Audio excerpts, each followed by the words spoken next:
Bonjour, bienvenue dans Une vie, un cheval, votre nouveau rendez-vous sur Equidia. Aujourd'hui, rencontre avec 3 enfants, Ludovic, Julien et Lisa, dont la vie a été transformée par leur rencontre avec les chevaux.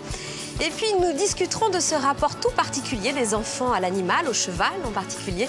Juste après, Sandy Belair viendra nous retrouver. Elle est psychothérapeute, psychologue avec le cheval et elle viendra nous commenter ces 3 parcours d'enfants tout à fait extraordinaires.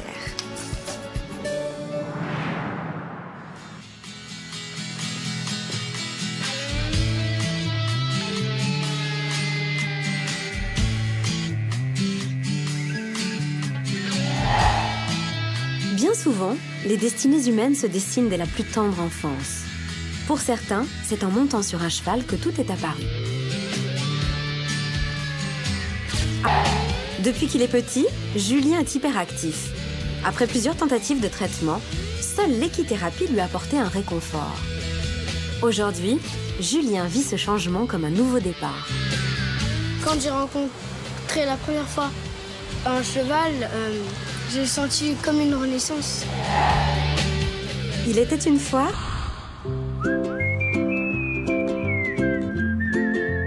dans la famille Pyram, il y a Laurent le père, Christelle la mère et Julien, un petit garçon de 9 ans. Il y a aussi Mathieu le petit frère, mais lui est à l'école. Tous 3 se rendent au centre équestre de Bois-le-Roi pour le cours d'équitation de Julien. Une séance un peu particulière puisqu'il s'agit d'un cours d'équithérapie. C'est la dernière séance, là, Julien. Tu te souviens? Tu sais ce que tu vas faire? T'as déjà donné le programme ou pas du tout? Oui, on va faire le même parcours. Ça t'a plu de faire de l'équithérapie? T'aimes bien le cheval? C'est très impressionnant. T'es pas un peu triste que ce soit fini? T'aimerais que ça continue? T'aimerais bien refaire du cheval, chérie? On va faire toute la vie.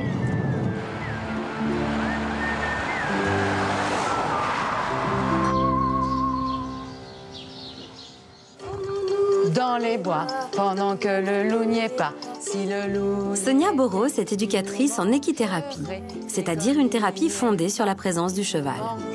Pas. Elle accompagne les enfants et les adolescents qui souffrent de troubles psychologiques ou d'handicap moteur. Vite, Andrew, je crois que j'ai vu le loup là-bas. Bonjour. Sonia. Bonjour. Bonjour. Bonjour, Julien. Ça va, Julien? Oui. Bon. Alors, c'est la dernière séance aujourd'hui? Ben oui. Ouais. Comment ça va cette semaine? Ben très bien. Très bien, Julien? Ça s'est bien passé? Bien passé. Ouais. La maîtresse était contente de lui. Ouais. Les animateurs de la PPS aussi. Ah, il y a du progrès alors. Oui. Ouais. Donc comme d'habitude, je vous laisse aller boire un petit café dans le clubhouse et puis on vous retrouve après la séance. On se retrouve tout à l'heure. Allez, Bonne séance. à tout à l'heure. On va chercher la bête, Julien? Oui. Ouais. Hop. Allez, on y va.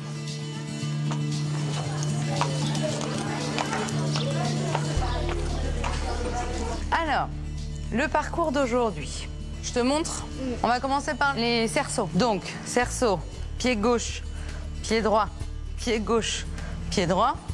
On monte sur les marches, on saute, on passe sous la barre. Après, tu montes sur la belle. Tu fais le slalom. Et ici, moi, je te donnerai des anneaux. Il faudra en mettre un avec ta main droite et un avec ta main gauche, d'accord? Et tu fais comme ça les 3 piquets. Et après, on jouera 1, 2, 3 soleil. T'es prêt? Les exercices ciblés avec Julien sont en effet des exercices qui vont nous permettre de travailler la patience, l'attention, la concentration, se poser, se calmer, utiliser la droite, la gauche, en tout cas la latéralité, et puis éventuellement travailler sur voilà, les émotions, les comportements. Voilà ce qu'on peut travailler en tout cas pour les enfants hyperactifs.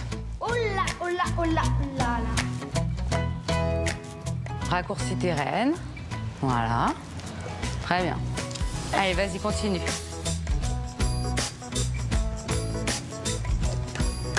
Très bien. Tu reviens vers le 2e piqué. Oula!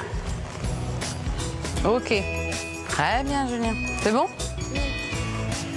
Alors, qu'est-ce que tu peux en dire de cet exercice-là? C'était dur. Qu'est-ce qui était dur? À faire les slaloms. À mettre les anneaux. Oui. Est-ce que tu as fait des erreurs? Non. Non. Est-ce que tu t'es précipité? Oui. Sur quoi? Sur les anneaux. Sur les anneaux? Mais pas que. Et aussi sur les autres. La première fois que j'ai rencontré un cheval, j'étais impressionnée et j'avais un peu peur. Et aussi, je manquais de confiance en moi. Et après, j'ai tout de suite su que j'avais repris confiance en moi. Quand je suis sur un cheval ou à ses côtés, je suis très calme. Et aussi, je suis très content. Et je me sens plus important, je me sens mieux. 1, 2, 3, soleil. 1, 2, 3, soleil. Gagné. Bravo. J'étais pas du tout concentrée Avec le cheval. avec le cheval. Et là, en même temps, aujourd'hui, il parle, là, il est quand même posé, même s'il joue avec le sable. Mais il faut savoir que le trouble de Julien, c'est quand même des problèmes d'attention, d'hyperactivité. Et je trouve qu'aujourd'hui, il a quand même, il est quand même beaucoup plus posé, même, je dirais, presque plus qu'au début de la séance. Et comme à chaque fin de séance, il est vraiment posé en fin de séance. Et c'est plutôt ce qui arrive en fin de séance, mais c'est pas du tout ce qu'on avait il y a 6 mois. Après 6 mois d'équithérapie, Julien en ressort différent. Au-delà d'une transformation intérieure, c'est aussi dans sa relation aux autres qu'il a pu constater une évolution spectaculaire. Nous revoilà après cette dernière séance avec Julien. Encore une bonne séance pour Julien aujourd'hui. Je trouve que sur 6 mois, on a quand même réussi à travailler tous ces objectifs-là. Donc c'est plutôt positif.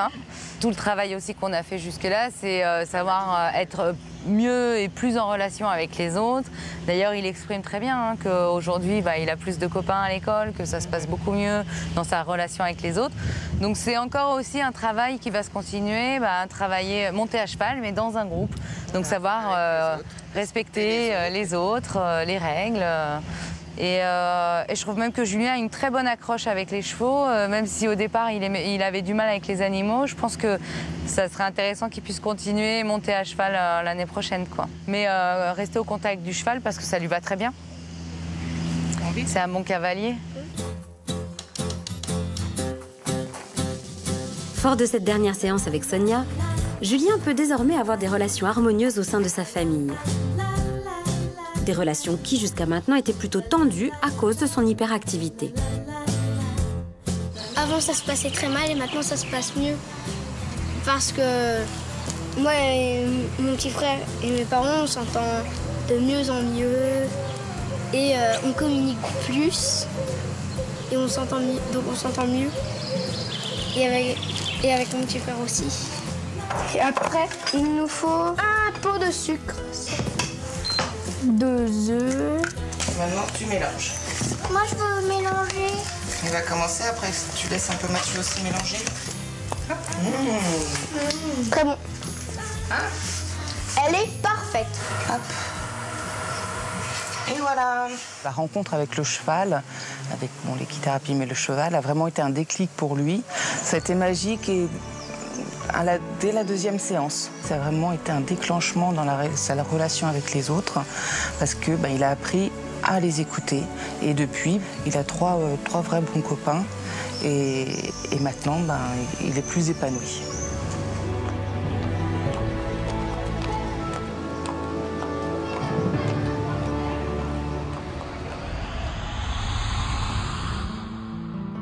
Nous sommes toujours en région parisienne, en Seine-et-Marne, où l'on retrouve Julien. Fidèle au conseil de Sonia Boros, l'équithérapeute, sa maman l'emmène visiter une ferme équestre de la région. Je suis très contente. Comme ça, je vais pouvoir faire du cheval. Bonjour. Bonjour. Bonjour. Eric.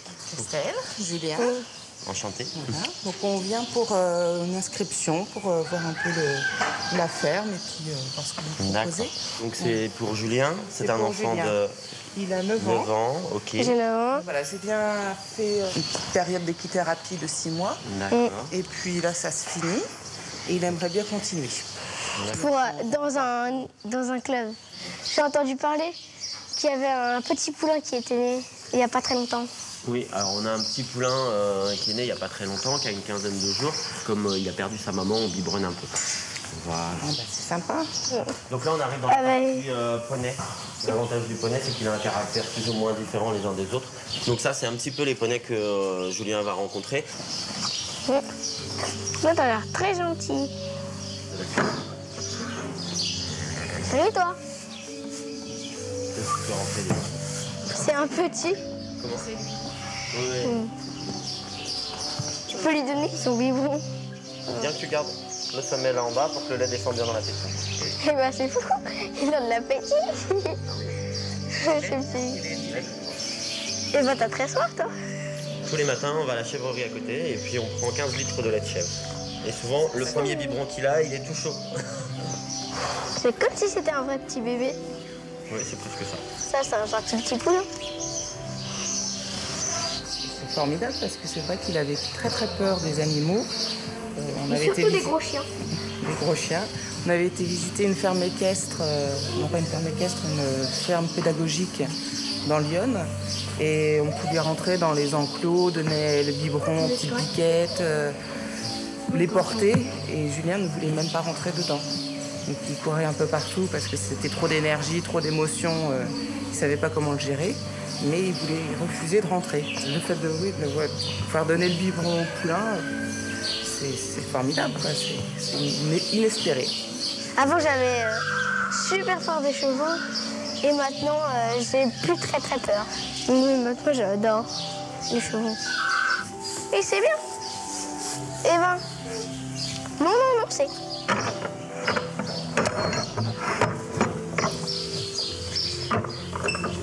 C'est t'as de la chance. T'as un grand enclos rien pour toi. Quand j'ai rencontré la première fois un cheval, j'ai senti comme une renaissance. J'aimerais bien être dans ce club parce qu'il m'a l'air très bien. En visitant ce poney club, Julien est plutôt bien tombé, car Eric, le directeur, pratique également l'équithérapie. Dans l'équithérapie, l'avantage, c'est que on a un relationnel enfant-poney. Le poney a un langage non verbal, donc, qui va permettre à l'enfant de s'exprimer et le cheval de s'exprimer différemment par rapport à un être humain. On a eu des enfants qui sont arrivés qui ne voulaient pas approcher le poney à 5 mètres et à la fin de la séance, qui ne serait-ce que monter sur le poney, pour eux, c'était une découverte exceptionnelle. Allez, voilà, aïe. Il m'a donné une pinette, celui-là. Au revoir. Bonne journée, Lucie. À bientôt. Au revoir. C'est un centre qui est très sympa, qui est familial et c'est tout à fait dans l'idée que je me fais de l'équitation, parce qu'il y a vraiment un relationnel très important. A priori, il y a beaucoup d'entraide, beaucoup de complicité. C'est un peu comme une deuxième famille. C'est à ça que j'adhère.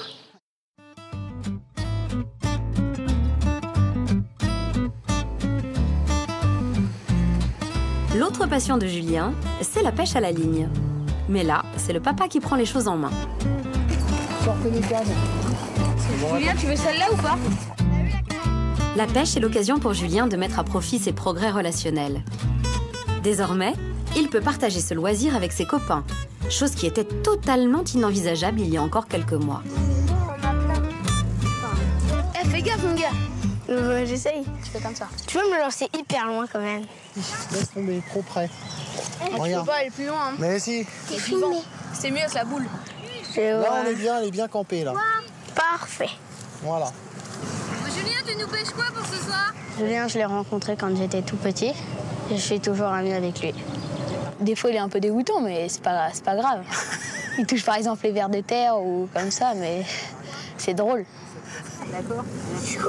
Je savais que Julien faisait du cheval et que ça lui faisait du bien.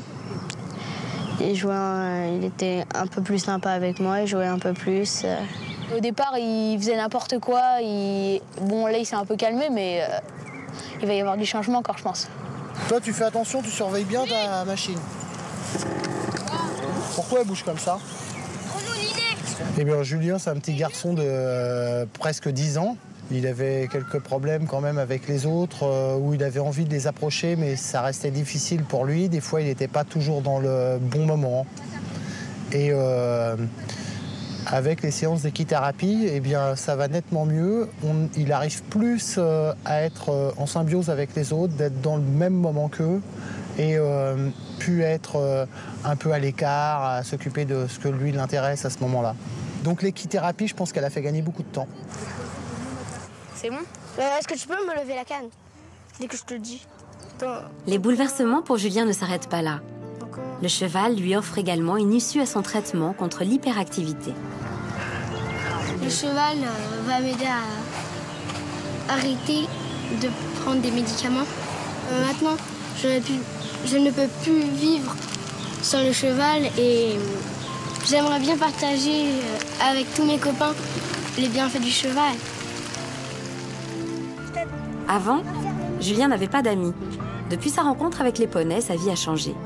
Julien a retrouvé confiance en lui et il peut désormais partager les précieux moments de son enfance.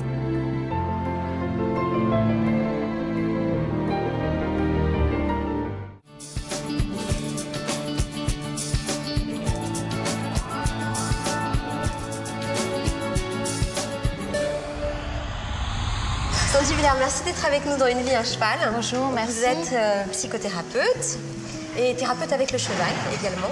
Alors, qu'est-ce que vous inspire ces 3 portraits d'enfants? Alors déjà, moi, ce que j'ai pu repérer par rapport aux 3 portraits, c'est que c'est 3 enfants qui prennent du plaisir dans cette relation à l'animal. Donc le plaisir, source de motivation.